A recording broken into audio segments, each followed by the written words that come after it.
نحمده ونصلي على رسوله الكريم اما بعد بسم اللہ الرحمن الرحیم سعد نے کس ہوشیاری سے رنگین پھندا ڈالا ہے سعد نے کس ہوشیاری سے رنگین پھندا ڈالا ہے ہر شخص یہی کہے گا خوش ہے اب کوئی سارے دام نہیں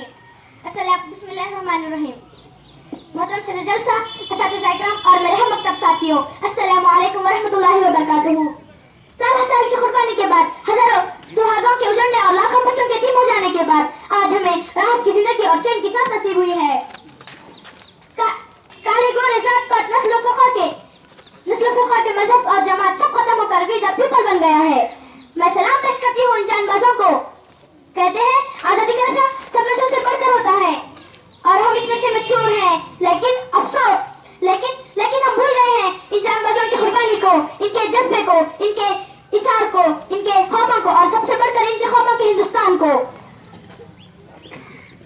ان جان بازوں کی قربانی سے ان جان بازوں کی دیر سے قیمت قربانی کے بعد ہزاروں آزادی کا سورج طلوع ہوا تھا لیکن افسوس بے حد مختصر وقت کے لیے ان ممالک وطن نے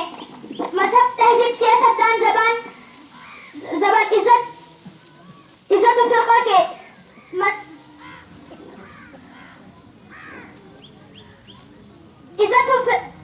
عزت و فقہ کے مختلف موجے چن کر جو خوبصورت اور بیش قیمت مالا بنائی تھی وہ تسبیح جلد ہی ٹوٹ گئی اس کے دانے بکھرے ہوئے ہیں یہ داغ اجالا یہ سب گزشتہ سحر اور انتظار تھا جس کا یہ وہ شہر تو نہیں جس کی آرزو کو لے کر چلے تھے یار کے مل جائے گی کہیں نہ کہیں منزل تو آئیں آج عہد کریں کہ ہمیں قربانی دے کر ہمارا ملک سچا آزاد کریں گے